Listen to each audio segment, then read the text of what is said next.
Bonsoir. Pour ouvrir cette première nuit du Ramadan, intitulée Caravane de nuit, nous avons le plaisir et le grand honneur de recevoir un invité de marque, à savoir Sa Majesté le roi Hassan II du Maroc. Majesté, permettez-moi tout d'abord de vous remercier très profondément de la part du public français en général et de la part des personnes qui pratiquent la religion musulmane en France pour l'honneur et la bienveillance avec laquelle vous avez bien voulu participer à ces émissions. Sire, ma première question relève d'un phénomène qui, moi, me frappe beaucoup. Je trouve qu'en Occident, il y a une très grande méconnaissance du message de l'islam et de la manière dont il est pratiqué. Est-ce que vous pourriez un peu nous dire ce qui, à votre avis, explique cette relative méconnaissance? Tout d'abord, M. Mitterrand, je tenais à vous dire combien, chaque fois que cela m'est possible de suivre vos émissions, combien je les ai trouvées marquées par la volonté de savoir, de faire savoir, et surtout, et dans cette quête du savoir, une certaine pudeur, qui n'est autre chose que le respect des autres. Et je tenais à vous dire cela. Je vous remercie. Vous remercier de cet aspect parnassien, car une des qualités de l'islam, c'est la pudeur. Et bien, pour répondre à votre question, je pense que c'est la communication qui fait que l'ignorance s'est établie par rapport à ce qu'est l'islam, la civilisation musulmane, la culture musulmane. Il fut un temps où vos savants, dans le Moyen-Âge, allaient quêter le savoir en étudiant l'arabe, en étudiant la médecine arabe, les philosophes arabes. Les échanges s'étant inversés, c'est nous qui sommes allés à la quête de l'Occident. Et je suis sûr que s'il y avait une meilleure propagation de l'image de l'islam, de sa civilisation, de son message, nul doute que cela ferait découvrir des horizons nouveaux à beaucoup de personnes. Je n'en veux pour preuve que les arabisants, les islamologues connus, particulièrement en France, eh bien, ceux-là ont écrit des choses extraordinaires sur l'islam, sur sa langue, sur sa culture.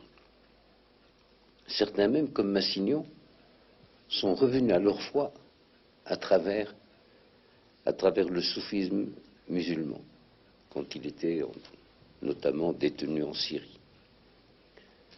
Eh bien, je pense qu'actuellement, les moyens de divulgation sont tellement à la portée de tout un chacun qu'on pourrait peut-être susciter cet intérêt et cette curiosité du monde occidental à l'égard de ce qu'on appelle la culture musulmane et sa civilisation. Il y a parmi les préjugés portant sur la religion musulmane, il y a une crainte d'une intolérance de la religion musulmane. Et pourtant, dans le Coran, il y a cette sourate célèbre qui est « Pas de contrainte en religion ». Comment doit-on se situer face à cette controverse? Encore une fois, c'est l'ignorance. Il n'y a pas que cette sourate dans le Coran. Il y a ce qu'il y a dans le Coran, particulièrement dans la sourate de la vache, à la fin de la sourate de la vache, dans laquelle Dieu dit, nous, dans une des prières de la fin, nous croyons en tous les prophètes de Dieu. Et nous ne faisons aucune différence, ni n'avons de préférence pour aucun d'entre eux. Parmi les préceptes du prophète, sur lui soit la bénédiction, lorsqu'un musulman se trouve dans un pays qui n'est pas musulman et qu'il recherche un lieu de prière, il lui recommandait, et qu'il n'y a pas de mosquée, il lui recommandait d'aller d'abord chercher s'il y a une église ou une synagogue, et s'il trouve l'une ou l'autre, d'y accomplir sa prière, plutôt que de le faire dans la rue ou sur une place publique. Je pense que l'ignorance ne peut amener avec elle, dans son courant, que l'intolérance. Du reste, le mot générosité, qui s'employait au XVIIe siècle, avait vraiment ce sens-là. Quand on disait d'un homme qu'il est généreux, ça voulait dire qu'il donnait intellectuellement, mais qu'il acceptait aussi intellectuellement et sentimentalement. Je pense qu'il n'y a pas de dilemme. Il y a encore une fois une ignorance. Est-ce qu'il ne faut pas beaucoup se méfier d'un sens quelquefois dévoyé des mots, qui est un parallèle de l'ignorance? Par exemple, nous entendons souvent dans la presse en Occident utiliser le terme « les fondamentalistes » et pour désigner en fait des mouvements qui, à mon sens, dévoient le message de l'islam. Est-ce que je me trompe? Comment peut-on utiliser ce terme fondamentaliste que l'on entend si souvent? Eh bien, la langue française a cette chance, c'est qu'elle a deux mots pour parler de ce phénomène. Vous avez le mot fondamentaliste et intégriste. Nous, au Maroc, nous sommes fondamentalistes.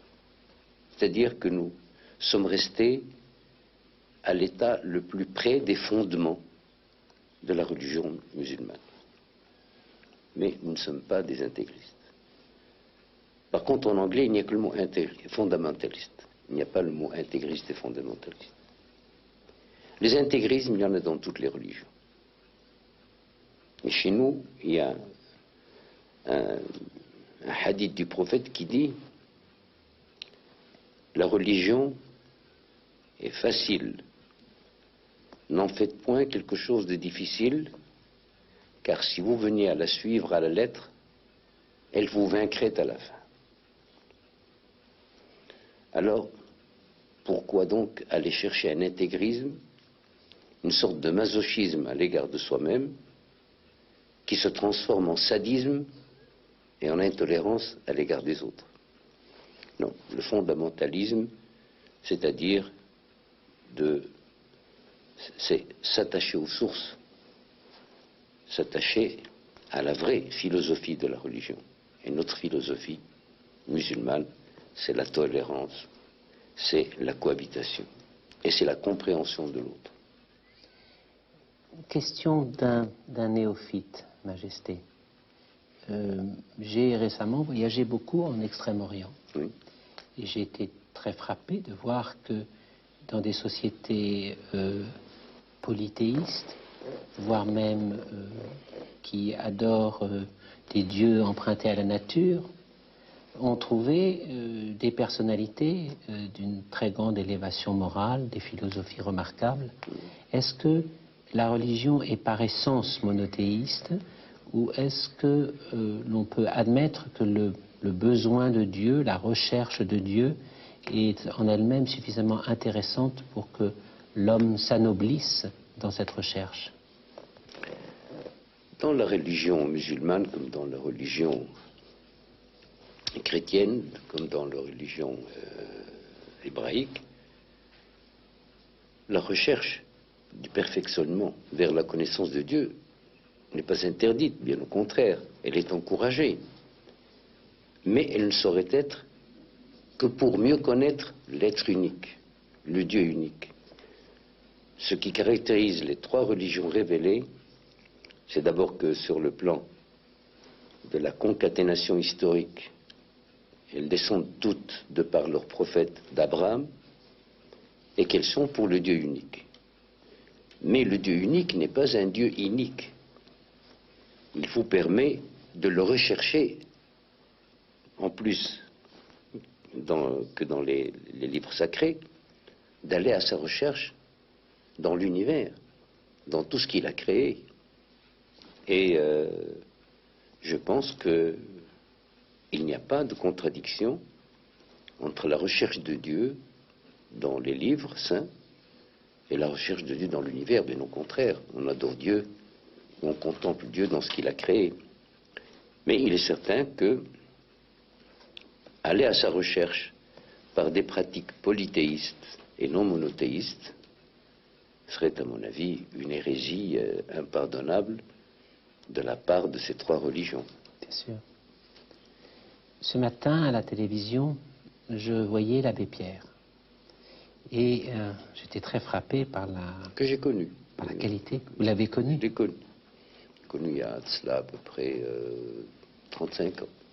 Quand il était député, Quand il était député. Et déjà agitateur pour la cause du bien. C'est un problème. Il demeure vigoureux encore, très Extraordinaire, vigoureux. extraordinaire. Est-ce qu'un homme comme ça, intéresse le pratiquant que vous êtes, sire? Ah, mais naturellement, non seulement il m'intéresse, mais je le suis. Je le suis dans toutes ses émissions, dans toutes ses actions, car en définitive, qu'est-ce qu'il prêche? Il prêche la vigilance. Il ne faut pas s'endormir. Il prêche le fait d'être présent avant que l'événement ne survienne. Il prêche la connaissance poussée au maximum des besoins dans lesquels peut se trouver le nécessiteux. Il prêche le combat constant pour l'amélioration de la condition humaine. Tout cela, ce sont des principes traditionnellement, historiquement, les principes de nos trois religions. Il le fait à sa façon, le style étant l'homme, toujours aussi vigoureux, la répartie toujours aussi rapide, le mot exact qui fuse quand il le faut. Je dois dire que j'envie l'abbé Pierre, à son âge, d'avoir une telle vigueur.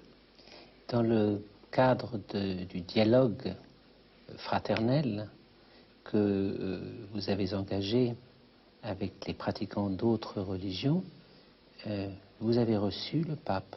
Oui. C'est une image très forte pour nous, occidentaux. Est-ce que vous pourriez nous dire encore pour quelle raison vous avez fait cela et comment vous avez mesuré l'impact symbolique de cette image? Parce que dans le Coran, il est dit que Jésus, sur lui soit la bénédiction, est le souffle et le verbe de Dieu.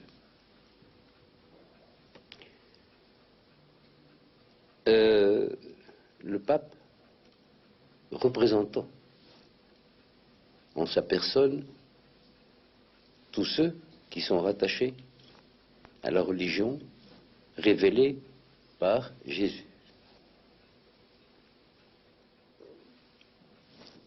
Le descendant du prophète, commandeur des croyants, le croyant que je suis en tant qu'individu, ne pouvait que retourner aux sources en rencontrant un autre chef spirituel. Et ce n'était pas la première fois de ma vie que j'ai rencontré un pape. Ça a été avec Pie XII, le premier que j'ai vu. Puis ensuite, j'ai rencontré le Saint-Père 2 fois.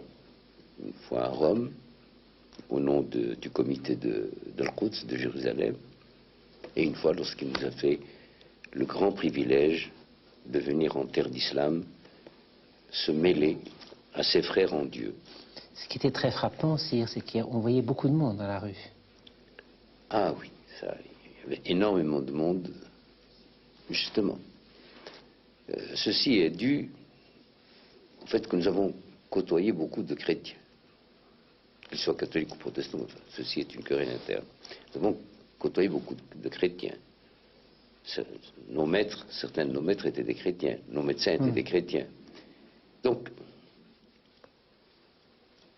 aller à la rencontre du chef des chrétiens, des catholiques, n'était pas quelque chose de nouveau pour nous. Et puis, il est certain que la personnalité du pape, elle-même, est une personnalité très attachante. jamais un pape n'a autant fait, excusez de cette expression, autant fait la une des journaux ou des magazines comme l'a fait le pape Jean-Paul II. Et puis, c'était comme un événement que de voir deux personnes habillées de blanc, représentant de religion, d'amour et de paix. Et c'est ce qui a fait que les rues étaient pleines. Si la pratique du ramadan est une pratique qui demande une très grande discipline. À cet égard, elle est exemplaire de toutes les autres pratiques d'une religion. Que pensez-vous de ceux qui ont du mal à l'observer dans un pays comme la France, car toute la société est organisée sur un autre rythme? Quel mot voulez-vous leur dire à ceux-là qui font cet énorme effort? Je leur dirais d'abord qu'ils ont beaucoup de mérite, car le ramadan, c'est une ascèse, mais une ascèse qui devient beaucoup plus facile lorsqu'elle est pratiquée en communauté. Deuxièmement, il est certain que plus on va vers le nord, plus les journées sont longues, contrairement à ce qu'on peut penser, et les nuits sont courtes. Enfin, les horaires de travail ne sont pas ceux appliqués dans les pays qui font le ramadan, les pays musulmans. Tout cela fait que ceux qui s'adonnent à cette ascèse, à cette pratique du ramadan, méritent notre admiration. Et je suis certain que Dieu leur en saura gré. D'une manière générale, sire, la pratique d'une religion est appelée ou n'est pas appelée à évoluer avec le cours des temps, avec les découvertes scientifiques, avec tout un ensemble de choses. Comment est-ce qu'on peut se forger ou écouter ceux qui savent de manière à avoir une morale de ces évolutions de la pratique? Mais d'abord, il faut avoir une certaine hérédité. Et dans notre hérédité musulmane, nous les musulmans, nous n'avons jamais brûlé quiconque sur un bûcher. Ce que les autres ne se sont pas privés de faire. Vous n'avez pas dit, c'est moi qui le dis. Je ne l'ai pas dit. Mais on n'a jamais brûlé quelqu'un pour sorcellerie ou parce qu'il disait que la terre tournait. Donc, nous sommes ouverts de nature. Et c'est ce qui fait que nous sommes évolutifs. Du reste, du temps du prophète déjà, la religion avait connu des évolutions. Il était dit qu'il fallait couper la main du voleur. Bon. Eh bien, comme tous les droits pénaux, la philosophie du droit pénal, c'est l'exemplarité. À telle enseigne que la peine de mort n'a commencé à être abolie que dans les dernières décennies. Jusque-là, c'était quelqu'un tué, il faut lui couper la tête parce que ou le pendre. Mais tout de suite après la mort du prophète, en cas de sécheresse, le khalife Omar a dit il ne faudra surtout pas couper la main des voleurs. Déjà la circonstance atténuante. Si naturellement on venait, je parle pour mon pays, si on venait à le faire, et je crois qu'à ce moment-là, les charges sociales qui devraient peser sur l'État pour avoir créé un indigent matériel et un incapable manuel deviendraient assez lourdes et que ce serait vraiment en plus caricatural que de dire un tel va aller toucher sa pension parce qu'on lui a coupé une main. Non, il faut être évolutif. Le dogme, lui, ne doit pas être touché. Mais il faut s'adapter à son temps. Et si on veut être tolérant, ça veut dire quoi être tolérant? C'est donner et recevoir. Et si l'on veut recevoir, il faut être le réceptacle voulu. Et si l'on veut donner, il faut apprendre la méthode pédagogique pour donner. Donc c'est une adaptation continue de la part du croyant. Encore une fois, en ne touchant pas au dogme, l'unicité de Dieu, le fait que Mohammed est son dernier prophète, le pèlerinage, le mois de jeûne et la zakat qui est l'impôt organisé actuellement. En dehors de cela. Sire, nous avons visité la magnifique mosquée Hassan II à Casablanca. Je voudrais vous poser une question peut-être un peu insolente. Cette mosquée est magnifique. Est-ce que c'est le symbole d'un règne glorieux? Est-ce que c'est un acte de foi? Est-ce que c'est un partage avec le reste de la communauté musulmane? D'abord, c'est un acte de foi. Ensuite, c'était un acte d'amour pour Casablanca que je trouvais comme étant une ville sans rayonnement spirituel. Enfin, c'était un acte de nationalisme, car je voulais montrer, pour maintenant et pour les siècles à venir, que le Maroc est un pays qui continuera toujours, avec l'aide de Dieu, à représenter à la fois ce qui est traditionnel, ce qui est constant, tout en acceptant les techniques les plus modernes et en faisant de ce mélange ce qui a toujours caractérisé le Maroc, à savoir d'être un trait d'union, non seulement entre l'Orient et l'Occident, mais entre hier, aujourd'hui et demain. Voilà ce qui m'a poussé à faire. Merci, Sire.